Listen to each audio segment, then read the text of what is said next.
Hi everyone, thank you so much for joining me today. My name is Whitney Kometz, a nutrition educator out of CCE Shenango County. And today, before we get started, I want you to be prepared. So we're gonna make a quick and basic mix that can be added to any different kind of soup, stew, or casserole that's gonna be used in our recipe today.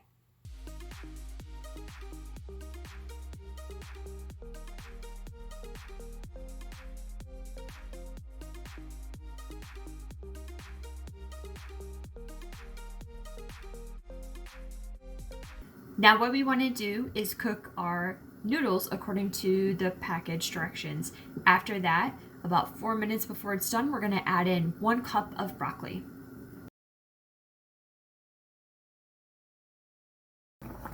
Okay, so now I'm going to add in my broccoli because I've got 4 minutes left for my fettuccine to finish cooking.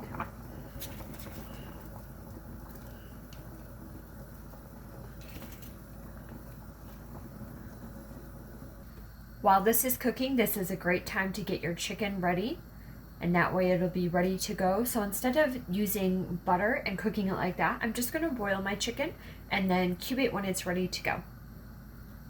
Okay, my pasta and broccoli are now done. I'm going to take them off of the stove, drain them. My chicken is still cooking, so then I'm going to begin the steps to make the quick sauce. Okay, so the basic sauce is going to be 1/3 cup of our mix that we made in the beginning.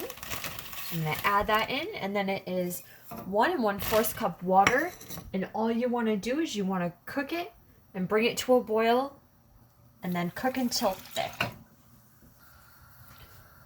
And you want to make sure this sauce that you're stirring constantly, and that way there's no lumps in here as well. Okay, so this is pretty thick and bubbly right now. Now I'm going to add in 1/2 cup of milk. And then I'll turn off my heat here, and I'm also going to be adding in 1/2 cup of Parmesan cheese. You can add in 1/4 teaspoon of ground black pepper if you want. I'm going to give this a nice stir. My chicken is still cooking, and as soon as it is all done, we're going to assemble everything all together. And you'll have yourself a quick and easy chicken Alfredo broccoli to make at home. Okay, my chicken is all in, and here is my finished product. Thank you so much. I hope everybody has a great day. Take care.